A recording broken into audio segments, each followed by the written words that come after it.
أعوذ بالله من الشيطان الرجيم. بسم الله الرحمن الرحيم. الحمد لله الذي أنزل على عبده الكتاب ولم يجعل له عوجا قيما لينذر بأسا شديدا من لدنه ويبشر المؤمنين الذين يعملون الصالحات أن لهم أجرا حسنا ماكثين فيه أبدا وينذر الذين قالوا اتخذ الله ولدا ما لهم به من علم ولا لآبائهم كبرت كلمة تخرج من أفواههم إن يقولون إلا كذبا.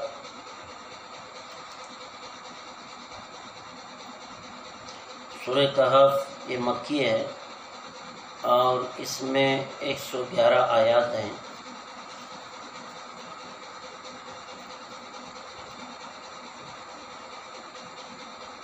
نضر بن حارث اور عقبہ بن ابی معیط کو قریش نے علماء یہود کے پاس بھیجا اور ہدایت کی کہ محمد صلی اللہ علیہ وسلم جو کچھ کہتے ہیں، ان کے جو احوال، ان کے جو حالات ہیں، وہ تمام یہودی عالموں سے جا کر وہ بیان کریں، کیونکہ اہل کتاب ہیں. اہل کتاب جو ہے علم رکھتے تھے، علمی ذخیرہ ان کے پاس تھا. تو قریش نے نضر بن حارث اور عقبہ بن ابی معیط کو یوں کہا کہ اہل کتاب کے پاس علمی ذخیرہ موجود ہے، جو علم اہل کتاب کے پاس ہے وہ علم ہمارے پاس موجود نہیں ہے. ان دونوں کو یہودی علماء کے پاس روانہ کیا. حسب مشورہ یہ مدینہ پہنچے، یہودی علماء سے ملے. رسول اللہ صلی اللہ علیہ وسلم کی باتیں اور ان کی نبوت کا جو اعلان تھا اور ان کے احوال ان کے سامنے بیان کیا. علماء یہود نے ان ساری باتوں کو سن کر ان سے فرمایا کہ تم محمد صلی اللہ علیہ وسلم سے جا کر 3 سوال کرو. ان سے یہ پوچھنا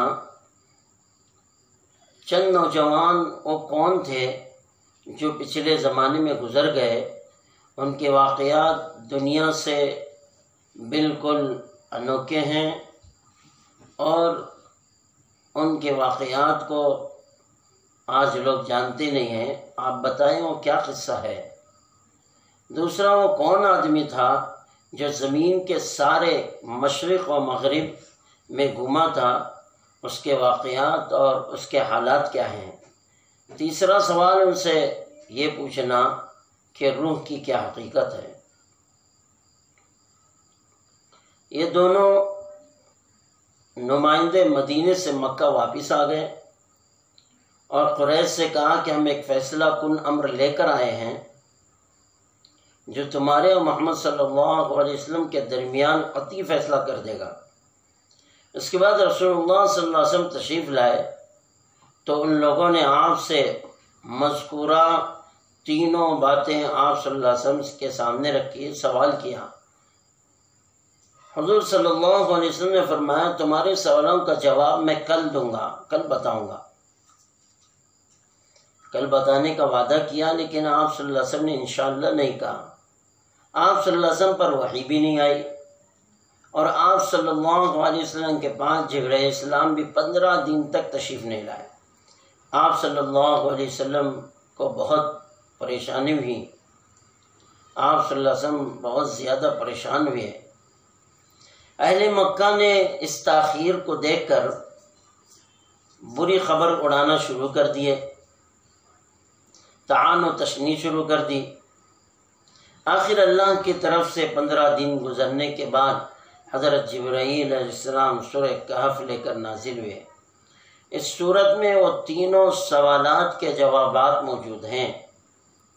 وہ 2 سوال، اصحاب کہف جو نوجوان تھے ان کی ساری خبر، اور اسی طرح ذوالقرنین جو مشرق و مغرب کے دنیا کے کنارے کنارے تک جانے والا شخص، اس کا بھی ذکر موجود ہے، اور روح کا بھی اس میں ذکر موجود ہے۔ اللہ تعالیٰ نے فرمایا تعریف ہے اس اللہ کی جس نے اپنے بندے پر اس قرآن کو اتارا ہے۔ قرآن کی سب سے بڑی نعمت کہ اللہ تعالیٰ نے اس قرآن کو تکمیل انسانیت کا راستہ بنایا ہے، اور معاش و معاد کو درست کرنے والی تعلیم یہ قرآن دیتا ہے۔ انسانی ضرورتیں آج جو انسان کو پیش آ رہی ہیں، کمانے کھانے میں، معاش میں، معیشت میں، اور اس کے گھریلو زندگی میں، اور اسی طرح دنیاوی زندگی میں، اور اسی طرح اس کے اپنے ماحول کی زندگی میں، اور دنیا آخرت کے آنے والے سارے مسائل کو اللہ پاک نے اس قرآن کے راستے سے ساری انسانیت کو یہ تعلیم دی ہے کہ انسانیت والا سبق سکھایا۔ اس لیے یہ قرآن اللہ پاک نے جب نازل فرمایا تو آسمانی ساری کتابیں جتنی تھی، توریت، زبور، انجیل، ساری کتابوں کو اللہ نے منسوخ کر دیا۔ اب ایک ہی کتاب چلے گی، لا نبی بعدی ولا امت بعدی، کہ نبی بھی نہیں اس کے بعد اور امت بھی نہیں، اور کوئی کتاب بھی نہیں ہے۔ اس لیے قرآن کو دستور حیات بنا دیا۔ بندوں کی زندگی کا سدھار، جو ایک انسان بننے کا جو راستہ ہے، قرآن سے بڑھ کر کسی کتاب میں اور کوئی دنیا کے لکھنے والے رائٹر کی کتاب میں اور دنیا کے کسی مصنف نے ایسی کتاب نہیں تیار کی، بلکہ یہ آسمانی کتاب ہے، آسمان سے اللہ نے اس کو نازل کیا ہے۔ اس لیے اللہ کا یہ کلام ہے۔ تو اللہ پاک نے الحمدللہ الذی کہہ کر اپنی تعریف کی طرف اشارہ کیا کہ میرے بندو تم میری تعریف بیان کرو، جتنی میری تعریف تم بیان کرو گے اتنا ہی اللہ تعالیٰ نے فرمایا کہ میری محبت تمہارے دلوں میں آئے گی۔ اللہ تعالیٰ کسی تعریف کا محتاج نہیں ہے، لیکن اللہ کی تعریف کرنے سے بندے کی ترقی ہوگی۔ تو اللہ نے فرمایا الحمدللہ الذی، تمام تعریف اس اللہ کے لیے جس نے اپنے بندہ پر اس کتاب کو نازل فرمایا، ایسی کتاب کہ وَلَمْ يَجْعَلْ لَهُ عِوَجًا، کہ اس میں ذرا برابر بھی کجی نہیں رکھی، اس میں ٹیڑھا پن نہیں ہے۔ اللہ پاک نے کسی طرح کا بھی ٹیڑھا پن نہیں رکھا۔ حضرت ابن عباس رضی اللہ تعالیٰ عنہ نے قرآن عربی غیر ذی عوج کے تفسیر میں غیر ذی عوج کا ترجمہ غیر مخلوق سے کیا ہے، یعنی کہ قرآن کو مخلوق نہیں کہا، قرآن یہ مخلوق نہیں ہے، بلکہ قرآن اللہ کا کلام ہے، مخلوق نہیں ہے۔ وجہ سے مراد یہاں یہی ہے کہ قرآن یہ مخلوق نہیں ہے، قرآن جو ہے وہ اللہ سے، اللہ کے ذات مبارک سے نکلا ہوا کلام ہے۔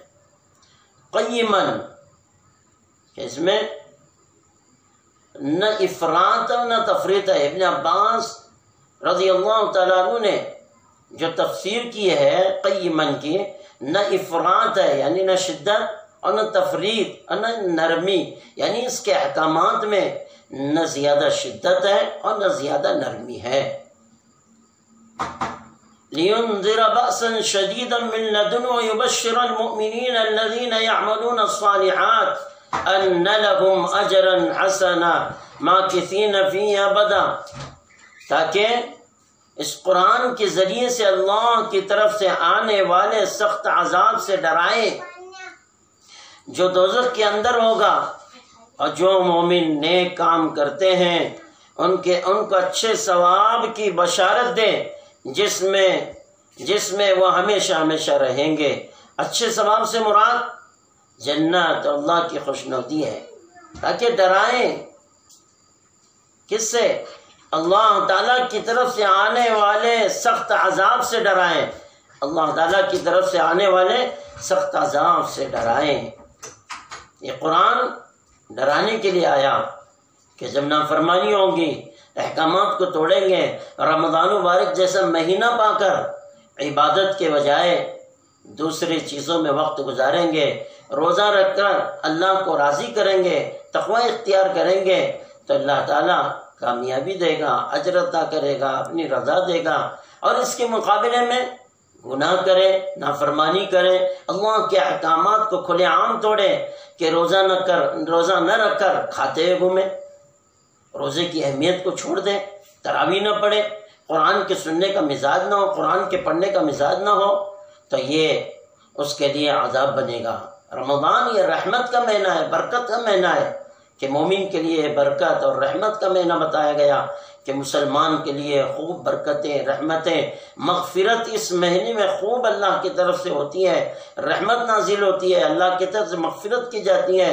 اسے اللہ نے فرمایا قرآن ڈرانے کے لیے ہے اس سے جو اللہ تعالیٰ کا سخت عذاب ہے، جو دوزخ کے اندر ہوگا، اور جو مومن نیک کام کرے ان کے لیے اچھے ثواب کی بشارتیں ہیں کہ ہمیشہ ہمیشہ وہ اللہ کی خوشنودی، ہمیشہ ہمیشہ جنت میں رہیں گے اور اللہ کی رضا بھی پائیں گے ابداً سے، اتنی مدت جو کبھی منقطع نہیں ہوگی، ماں کی سین کہ اس میں مقیم رہیں گے، ایسا قیام ہوگا کہ اس جنت سے کبھی نکالے نہیں جائیں گے۔ وَيُنذِرَ الَّذِينَ قَالُوا اتَّخَذَ اللَّهُ وَلَدًا، اور ڈرائیں ان لوگوں کو جو کہتے ہیں کہ نعوذ باللہ اللہ اولاد رکھتا ہے، نہ تو اس کی کوئی دلیل ان کے پاس موجود ہے اور نہ ان کے باپ دادا کے پاس تھی، بڑی سخت بات ہے جو ان کے منہ سے نکلتی ہے اور وہ بالکل یہ جھوٹ بکتے ہیں۔ اللہ کی طرف اولاد کو منسوب کرنا یہ کفر ہے، اسے شدت کفر کہا گیا۔ اللہ تعالیٰ اولاد سے پاک ہے، قل هو اللہ احد، آپ فرما دیجیے اللہ اکیلا ہے، نہ اس کے کوئی اولاد ہے، نہ بیوی ہے، نہ بچے ہیں، نہ اس کو کسی نے پیدا کیا، اور ساری انسانیت کو اس نے پیدا کیا ہے۔ وہ اولاد کا محتاج نہیں ہے، وہ بیوی کی چاہت نہیں رکھتا ہے، وہ کھانے کی چاہت نہیں رکھتا ہے، وہ ان ساری چیزوں سے پاک رہا کہ انسانوں کو کھانا دیتا ہے، رمضان میں روزی بڑھا دی جاتی ہے، ایسے حالات میں بھی ہر انسان کو روزی اللہ پہنچا رہا ہے۔ انسانوں کے دلوں میں اللہ نے رحم ڈالا، وہی رحم ہے جو لوگوں تک کھانا پہنچ رہا ہے۔ یہ اللہ تعالیٰ نے جن کو اللہ نے استطاعت دی، وہ لوگ اپنے مال کو خوب خرچ رمضان سے پہلے بھی کیے ہیں، ماشاءاللہ رمضان میں بھی کر رہے ہیں۔ یہ اللہ کی ذات ان چیزوں سے پاک ہے، تم خرچ کرو۔ مثل الذین ينفقون اموالهم في سبيل الله كمثل حبة انبتت 7 سنابل في كل سنبلة 100 حبة والله يضاعف لمن يشاء والله يضاعف لمن يشاء۔ اللہ تعالیٰ اس کی اپنی شان سے اس بندے کو عطا کرے گا، اپنے خزانے سے عطا کرے گا، جو خرچ کرے گا اس کے مال میں بڑھایا جاتا ہے، کم نہیں کرتے اللہ پاک، اور دیں گے۔ اللہ یضاعف لمن یشاء، اور جو مال خرچ کرتے ہیں غریبوں پر، مسکینوں پر، مدارس پر، دینی کاموں میں، مساجد پر، دین کی خدمت کے لیے، اور بیواؤں پر، اللہ کی طرف سے ان کے لیے اور اللہ کی طرف سے مال عطا کیا جاتا ہے۔ اللہ کے خزانے میں کسی چیز کی کمی نہیں۔ وَلِلَّهِ خَزَائِنُ السَّمَاوَاتِ وَالْأَرْضِ، زمین و آسمانوں کے خزانوں کا مالک اللہ ہے۔ إِنَّ الْأَرْضَ لِلَّهِ يُورِثُهَا مَن يَشَاءُ، کہ اللہ تعالیٰ زمین کا مالک ہے، اور جسے چاہے اس میں وارث بنا دیتا ہے، جس کو چاہے بادشاہ بناتا ہے، جس کو چاہے وزیر بناتا ہے، تاکہ وہ اپنے مال کا خرچ اللہ کے دین کی نسبت پر کرے، تاکہ اللہ کی رضا حاصل ہو۔ اور جو کچھ یہ بات اپنے منہ سے کہتے ہیں کہ اللہ نے اپنے لیے اولاد رکھا، جو یہ بات کہتے ہیں اولاد رکھتا ہے، نہ تو ان کے پاس کوئی دلیل ہے، یہ ادر بات کرتے ہیں، ان کے پاس اس کی کوئی دلیل نہیں۔ ان کے باپ دادا بھی ایسی باتیں کرتے تھے کہ اللہ کے پاس اللہ اولاد رکھتا ہے، نعوذ باللہ، اللہ تعالیٰ کی ذات مبارک ان سے پاک ہے، نہ ان کے پاس کوئی دلیل ہے۔ اور کبورت کلمۃ تخرج من افواہہم، بڑی سخت بات ہے جو ان کے منہ سے نکلتی ہے کہ اللہ تعالیٰ ایسے الفاظ سے جو شرک والے ہیں اللہ بہت ناراض ہوتا ہے۔ ان اللہ لا یغفر ان یشرک بہ ویغفر ما دون ذلک لمن یشاء، کہ اللہ تعالیٰ شرک کے علاوہ ہر بندے کو معاف کرتے ہیں، زنا، چوری، بدکاری، ہر گناہ معاف ہوگا، لیکن شرک کی کوئی معافی نہیں اللہ کے یہاں۔ شرک سے بچیں کہ ایسے الفاظ جو اللہ کے ساتھ شریک ٹھہرانا جس میں داخل ہو، کہ اللہ کے لیے اولاد کا کہنا یا اللہ تعالیٰ کے لیے باپ کا لفظ کہنا، نعوذ باللہ، اللہ کو بالکل پسند نہیں آتا ہے کہ اللہ تعالیٰ کی ذات مبارک اولاد سے خالی ہے۔ یہ منہ سے ایسی سخت بات کہتے ہیں، ان کے منہ سے جو نکلتی ہے وہ بالکل جھوٹ ہے، اٹکل پچھو باتیں کہتے ہیں جس سے اللہ تعالیٰ ناراض ہوتے ہیں۔ یہ بڑے کفریہ ہیں، اس سے مخلوق کا خالق جیسا ہونا، اللہ کے ساتھ مخلوق کو شریک کرنا اور اللہ کا محتاج ہونا اور اپنا جانشین بنانے کا ضرورت مند ہونا ثابت ہوتا ہے۔ اس کے اللہ تعالیٰ کسی کا محتاج نہیں ہے، اس لیے خاص کر رمضان مبارک کے مہینے میں ان چیزوں سے بہت احتراز رکھیں، غیبت سے، حسد سے، کینہ سے، بغض سے اپنے دلوں کو صاف رکھیں۔ رمضان مبارک میں خوب عبادتوں میں، قرآن کے سننے میں، پڑھنے میں اپنا وقت لگائیں، زیادہ سے زیادہ وقت ہمارا اللہ تعالیٰ کی عبادت میں جائیں، اللہ کی بڑائی اور کبریائی میں جائیں، جتنا ہو سکے استغفار کر کے ہم اللہ تعالیٰ کو راضی کرنے کی فکر کریں۔ جب اللہ زمین پہ بندوں سے ناراض ہوتا ہے، مسلمانوں سے ناراض ہوتا ہے، تو اللہ تعالیٰ ایسے اپنی پکڑ چھوڑ دیتا ہے تاکہ بندوں کی نگاہیں مخلوق سے ہٹ کر اللہ کی طرف ہو جائیں۔ حالات ڈالتا ہے، پریشانیاں ڈالتا ہے، مصیبتیں ڈالتا ہے، مشکلات اس کی طرف مشکلات میں آ جاتا ہے۔ یہ ساری چیزیں اس لیے اللہ لاتا ہے تاکہ بندے، بندیاں اور سارے مسلمان، ساری انسانیت اللہ کو یاد کر لے۔ اللہ تعالی ہم سب کو اس کہی گئی باتوں پہ عمل کی توفیق عطا فرمائیں اور رمضان مبارک کی برکتیں، رحمتیں ہم سب کو عطا فرمائیں، ہم سب کی ساری امت کی اللہ مغفرت فرمائے۔ وآخر دعوانا الحمدللہ۔